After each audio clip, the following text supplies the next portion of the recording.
तो देखिए बड़ा सवाल जो मेरे बहुत से दर्शक बार बार लगातार पूछ रहे हैं कि क्या गज़ा को बचाने के लिए अब ईरान सामने आएगा? क्या गज़ा को बचाने के लिए ईरान इज़राइल पर हमला करेगा?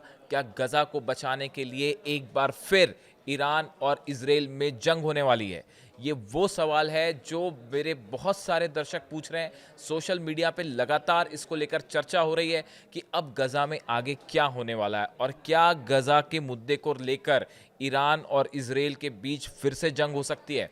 देखिए जो लेटेस्ट खबर गज़ा से आ रही है वो ये मैंने अपने पिछले वीडियो में भी जिक्र किया था कि गाज़ा को लेकर एक बड़ा ऑपरेशन शुरू कर चुके हैं नेतन्याहू और इज़राइल। ऐसा बताया जा रहा है कि गज़ा सिटी के जो आउटस्कर्ट एरिया है, बाहरी इलाका है, यहाँ पे बड़ी संख्या में इज़राइल की फोर्सेस पहुँचनी शुरू हो गई हैं। करीब 2 लाख सोल्जर्स इज़राइल के गज़ा में अंदर घुसने के लिए राज़ी हैं। इज़राइल ने अपनी टैंक यूनिट्स जो हैं वो गज़ा की तरफ आगे बढ़ा दी हैं। नेतन्याहू के जो बयान आ रहे हैं और इज़राइल के डिफेंस मिनिस्टर जो हैं, उनके जो बयान सामने आ रहे हैं, उनको देख के ऐसा लगता है कि अगले 1 या 2 दिन के अंदर गज़ा में एक बड़ा ऑपरेशन कर सकता है इज़राइल, जैसा कि पहले कहा गया। एक तरफ हम देख रहे हैं गज़ा में हालात बहुत ख़राब हैं और पूरी दुनिया भर के देशों ने ये कहा है कि अगर इज़राइल कोई ऑपरेशन करता है तो इससे हालात और बिगड़ सकते हैं। यूनाइटेड नेशंस ने गज़ा में फेमाइन घोषित कर रखा है, अकाल घोषित कर रखा है, बच्चे भूखे मर रहे हैं। ऐसे में अब बड़ा सवाल जो है कि क्या ईरान गज़ा को बचाने के लिए एक और जंग छेड़ सकता है? कई लोगों का मानना ऐसा है कि गज़ा के मुद्दे को लेकर ईरान और इज़राइल फिर एक बार आमने सामने होते हैं। अब ऐसा क्यों कहा जा रहा है, इसको समझने की वजह क्या वजह है इसके पीछे? कई कारण हैं, आप समझिए। पहली बात तो ये है कि आप देखें जब से ये 12 दिन की जंग खत्म हुई, उसके बाद से आप देखिए ईरान ने बहुत तेज़ी के साथ मिसाइल टेस्ट किए हैं, बहुत तेज़ी के साथ अपना डिफेंस सिस्टम दुरुस्त किया है, बहुत तेज़ी के साथ फाइटर जेट्स नए खरीदे हैं चीन के साथ, अपना ओवरऑल मिलिट्री डिप्लॉयमेंट जो है उसको बड़ी तेज़ी से मोबिलाइज किया गया। ईरान ने अपने जितने मिसाइल लॉन्च पैड्स तबाह हुए थे उन सबको दुरुस्त कर लिया है। एक प्रकार से एक बड़ी जंग की तैयारी में ईरान जुटा हुआ है, जैसा कि सोर्सेस खबरें जो हैं वो बता रही हैं। क्या ये ईरान की जंगी तैयारी इज़राइल के खिलाफ है या कहने का तात्पर्य इज़राइल और अमेरिका से तो चुनौती है ही, उनके खिलाफ तो है ही, लेकिन क्या ये ईरान गज़ा को बचाने के लिए, फ़िलिस्तीनियों को बचाने के लिए, फ़िलिस्तीनियों पर जो नरसंहार हो रहा है, इसको बचाने के लिए क्या एक बड़ा हमला कर सकता है इज़राइल के ऊपर? अभी देखिए 2 दिन पहले जो बड़ी इंटरेस्टिंग बात हुई कि ओमान की खाड़ी में और नॉर्थ जो इंडियन ओशन है, यहाँ पे ईरान ने बड़ी मिलिट्री वॉर ड्रिल करी और ईरान की नौसेना ने कई सारी अपनी मिसाइल्स टेस्ट की और इस तरह की खबरें आ रही हैं कि कई तो ऐसी थी जो 1 मिनट के अंदर 11 मिसाइल्स फायर की गई।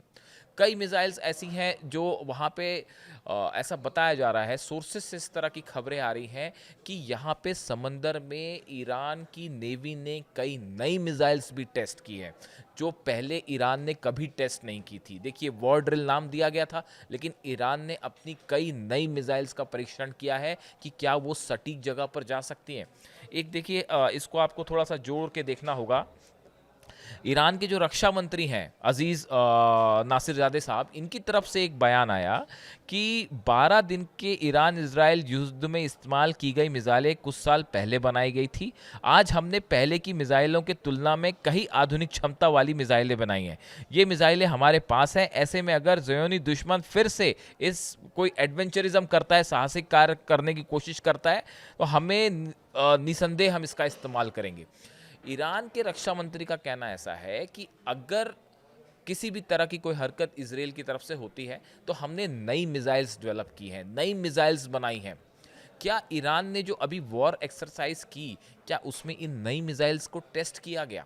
देखिए एक और अभी खबर सामने आई निकल के, जिसमें कहा गया कि Iran test is most powerful hypersonic missile named अखर अल जमन एपोक्लिप्स कहते हैं, एंड ऑफ टाइम अगर उसको इंग्लिश में आप ट्रांसलेट करें, तो ये एक नई हाइपरसोनिक मिसाइल ईरान ने टेस्ट की है। तो क्या इस वॉर ड्रिल में ईरान ने अपनी नई मिसाइल्स टेस्ट की, और क्या इसका गज़ा से कोई कनेक्शन है? क्या ईरान ने ये मन बना लिया है कि अगर गज़ा में एक ऑल आउट ऑपरेशन करते हैं नेतन्याहू, तो इज़राइल पर हमला करना पड़ सकता है ईरान को?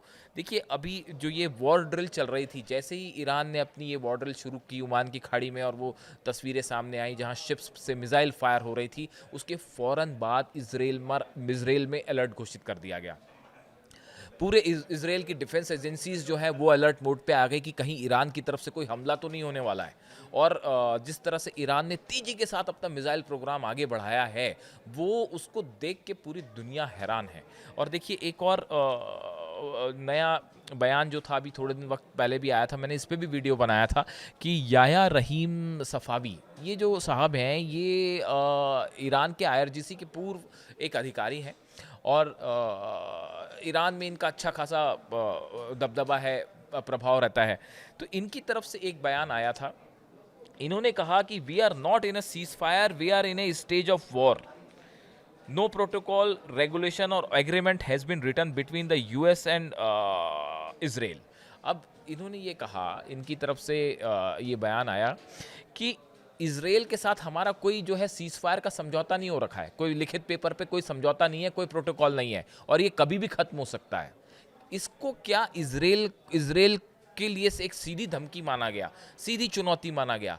इसको क्या गज़ा के एस्पेक्ट में हम लेके देखें, जिसमें गज़ा में ऑपरेशन होने जा रहा है इसराइल का, जो इसराइल ने एक ऑल आउट वॉर की घोषणा कर दी है, और नेतन्याहू कैबिनेट ने प्रस्ताव पास कर दिया। उसके बाद ये जो याह्या रहीम सफ़ावी साहब हैं, ये ईरान के जो सुप्रीम लीडर हैं अली खामेनी साहब, इनके बड़े क्लोज एडवाइज़र भी माने जाते हैं, उनको भी सलाह देते हैं। उनका ये बयान आना कि कभी भी हम इसराइल पे हमला कर सकते हैं, और कभी भी उनसे सीज़ फायर टूट सकता है, कभी भी जंग हो सकती है।